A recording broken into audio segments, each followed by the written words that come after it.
Hello, fantasy managers. Welcome back to another episode of the First Pitch Podcast on the Pitcher List Network. My name is Carson McGard. I'll be your host for this edition of the podcast, and I do apologize. I am under the weather, so if my voice sounds bad or I am hacking in the background at one point in this episode, do forgive me. But no more beating around the bush. Let's get into everything baseball related from Thursday, May 14th. We will start by rattling off some of the ever-increasing amount of injuries around the league. Fortunately, nothing too severe today, but a couple big updates to give you. Cal Raleigh gets put on the first career injured list that he's been put on, 10-day IL with a right oblique strain. Whether you want to put that as an excuse for his recent slump, is there a continuation of his slump more or so? That is up to you. No update on Max Fried, who, of course, left his start the other day with elbow soreness. Byron Buxton was scratched with right hip soreness. We'll see if he takes the IL or not. At the moment, he's just a scratch. And Chase Dollander left today's start with right arm tightness. We will, of course, update you as we get the information. Rehab starts to note. Brandon Woodruff through bullpen outing. We'll see if he can get back sometime this month. Jeremy Pena missed another rehab start after a scary collision that he had during his rehab assignment. Rhett Lauder resuming throwing, and Matt Brash has begun a rehab assignment for the Mariners. A couple transactions to note here. Matt Walder has been optioned for the Minnesota Twins. Ryan Kreidler called up and started today in the outfield. Zebby Matthews was recalled, and he dueled against Braxton Garrett, who was recalled. We'll talk about both those pitchers in just a moment. There were 11 games on Thursday, the notable performances which we will get into here. I'll start with the hitters, and my top hitter of the day, as always, today I am going to say is going to be JJ Bleday, who had an absolutely fantastic appearance. 3 for 5 with 2 home runs. Bleday has really blossomed into an excellent player for the Cincinnati Reds. He's been fantastic so far. OPS well over 1,000. How much that's going to last? You know, the bat speed has improved considerably, but it's always difficult to tell. Either way, it's a hot start that's continuing well into May, and he's done a really excellent job. So he earns the top hitter of the day as the Reds absolutely demolished the Nationals. Ryan O'Hearn went 3 for 4 with a home run. Connor Griffin went 2 for 4 with a double and a stolen base. Matt McClain went 2 for 3 with a home run and a walk, again in the absolute thumping of the Nationals. Juan Soto went 2 for 5 with a home run. Fernando Tatis Jr. did not have a great day at the plate. 0 for 5 with 3 Ks. He is continuing to be quite underwhelming. And I think, I don't think fantasy managers should consider dropping Tatis in even shallow leagues. But, I mean, you got to consider maybe benching the guy. He's been ridiculously bad. Continues that here. Luke Raley, 2 for 5 with a home run today for the Mariners. The ever-dominant Yordan Alvarez goes 3 for 3 with a double, a home run, and a walk. He very well could have been the hitter of the day any day of the week. Nick Kurtz, 2 for 3, a home run and a walk. Shane Langelier joins him in his slugging excellence with a 3 for 5 day. Jordan Walker continues to really have a breakout year. 2 for 5 with a home run. We are 40 games into this season. He is still crushing it. Folks, I really do think it's here. I really do think this is the Jordan Walker breakout. Ian Happ went 2 for 3 with a home run and a walk. And Teoscar Hernandez had a 3-hit day here for the Los Angeles Dodgers. So that's going to do it for the hitters. Like I said, it's a fairly shorter day, 11 games, and not too many extremely notable hitting performances. But make sure to check out the Daily Batters Box article to know more. We move on now to the starting pitching, where we had a lot of cool and interesting performances today, starting with Chase Burns, who's going to be my pitcher of the day. Burns went 6 scoreless frames, 2 hits, 7 Ks, 2 walks on 95 pitches, 18 whiffs. The fastball locations were a bit erratic, definitely around, the chest, upper chest, shoulder height sometimes, but didn't really matter. He was fantastic, got the Ks, got the stuff done.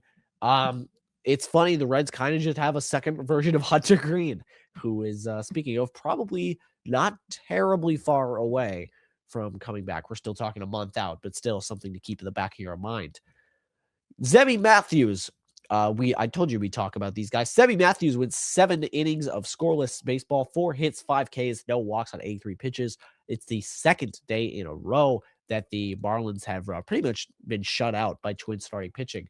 7 whiffs, 27 CSW percent. However, D-grade stuff, PLV, Also didn't like him very much. He is probably in a void for now. I think this is a slumping Marlins offense. Or frankly, I don't really know what's the case with it. But Matthews, the velo was down from last year. He wasn't the guy touching 98 that he was last year. When you saw a little bit more upside in his game, I'm very hesitant. Still nice overall to see a scoreless 7th-frame outing. Braxton Garrett went 1 1/3 inning, and this was one of the reasons why they were very comfortable pulling in. The Twins hung 9 on the Marlins today. 1 1/3 innings, 5 earned runs, 4 hits, 3 Ks, 5 walks. This was an inning where he was lucky to get out of the first after loading the bases. He was lucky to get out of the first unscathed. Did not come with him the second time. That luck didn't. 5 earned runs, 64 pitches, again, to get 4 outs. Just an atrocious outing from Garrett. Really hurting the Marlins, who are suddenly rather thin in the pitching department. Chris Sale, speaking of thin, Chris Sale, 6 innings of scoreless baseball, but scoreless on the earned run side of things, 1 run allowed, and that would end up giving him the loss. 5 hits, 8 Ks, 2 walks on 100 pitches. It's 16 whiffs for Sale. It's another excellent outing. It is Chris Sale. He is one of the greatest pitchers of the generation. Kyle Harrison went 5 scoreless frames with 5 hits, 7 Ks, no walks on 99 pitches, 17 whiffs rather for the Red Sox legend. Kyle Harrison, really excellent. I mean, he's just been excellent all year, and this is just another example of that. Foster Griffin went 4 1/3 innings, 9 earned runs, 7 hits, 7 Ks, 3 walks on 92 pitches. This outing sucked, despite the fact the stuff graded out actually decently well and the locations. And it's a start at Cincinnati. The bats are really hot today, evidently by the mentions of Bleday and McLean earlier. This was just a bad outing for Griffin. It wasn't like he had one terrible inning. It just kind of kept happening to him in the 2nd, 4th, and 5th. This was a rough one for sure. Jesus Luzardo did not have a rough one. 6 scoreless frames, 4 hits, 4 Ks, 1 walk, and 92 pitches. That is the Jesus Luzardo that I know can be out there. He's been really rough to start the year on an earned run basis. I've told you to trust him, and if you did, you were rewarded. Great outing against Boston. Ranger Suarez looked really good matching him, though. 5 1/3 innings, 0 earned runs, 4 hits, 8 Ks, 1 walk, net 76 pitches. Remember when Ranger Suarez was like a little rough to start the year? Well, he's been fantastic about the last month or so. ERA just above 2. He's been fantastic. And wrapping up here with Emmett Sheehan, who I always talk about and who is always perplexing because he went 6 innings, 2 earned runs, 2 hits, 6 Ks, 2 walks, 97 pitches, 19 whiffs. It was a great outing from Sheehan. I think you walk away with this if you're a Sheehan owner and you're borderline ecstatic. But there's still some hesitations, still unable to really have everything coming together. The velo fell off a cliff in the 6th. I don't really know where to put Sheehan and like my personal rankings. What I do know is I think he is a really good option to start against weaker offenses, and I think he's established himself in the Dodgers rotation. Well, that's going to wrap it up for the starting pitchers. Make sure to give the Plus Pitch podcast a listen and check out Nick's daily SP roundups. We will come back with relievers and my preview for today's games in just a moment. All right, welcome back to the First Pitch podcast here on the Pitcherless Podcast Network. We will now move on to our relievers and talk about who got the saves and the holds, who blew it, and look forward later to the slate of games today. We'll start with the saves. Not a ton today, but some interesting ones. Yohan Duran returned to the Phillies bullpen just a while ago. He makes his 7th save of the year. Jose Alvarado picks up his 7th hold. Daniel Palencia picks up his 3rd save of the year for the Chicago Cubs. Phil Maton and Jacob Webb pick up their 3rd and 2nd holds, respectively. Riley O'Brien picks up his 13th save of the year. Ryan Stanek picks up his 8th hold of the year in fairly interesting circumstances, which we'll get to in a moment. And Sean Newcomb picks up his 1st save of the year for the Chicago White Sox. Who blew it? Jack Perkins blew it today. Just recorded 2 outs for the Athletics, 2 earned runs, 3 hits, as they do end up faltering. Rough outing there for sure. Jordan Romano, 1 earned run, 3 hits, and a 1/3 of an innings pitched. This was a save opportunity, technically. And then after Perkins allows 2 runs in the top of the 9th, the Cardinals rally. It's a save situation for Riley O'Brien. And that's just kind of how it went. The Ryan Stanhope hold from earlier actually came in the 6th inning. The Athletics scored runs in the 7th. If you're wondering, hey, how did that make any sense? First of all, saves don't really make sense. Second of all, weird run scoring.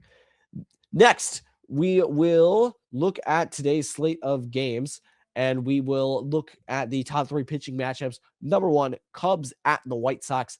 It is Edward Cabrera versus Sean Burke. I think this is a really interesting matchup. Two guys that have been pretty good as of late, looking to see how they can do in the Chicago Derby. Number 2, I got the Phillies and the Pirates, another interstate matchup. This is Aaron Nola versus Braxton Ashcraft. Third, Red Sox at Braves. It is Connor Early versus Spencer Strider. Does Strider have the stuff still? It's been 2 good but questionable outings. We'll see how he does against a looking slightly better Red Sox lineup. And finally, my game of the day here is going to be the New York Yankees at the New York Mets. It is a Subway Series. Cam Schlittler versus Clay Holmes. Not the most dominant duel of the aces, but there's some drama there, as is always the case with the Subway Series. So that's going to be my game of the day, and that is going to be the First Pitch Podcast today. Thank you for dealing with my stuffy nose and messed up voice. I hope to be a little better and clearer through the lungs tomorrow. But for a deeper dive on everything baseball, head on to pitcherlist.com. For further access, sign up to PL Plus or PL Pro to get access to the Discord PLV apps and to support the Pitcher List staff. Finally, my name is Carson McGard. You can find me on the Shallows Podcast with my great co-host Eric Hendrickson, as well as on the Blue Sky at Carson McGard. Thank you so much for listening. Good luck. Bless the knees. Bless the elbows. Have a good Friday, you guys. Take care.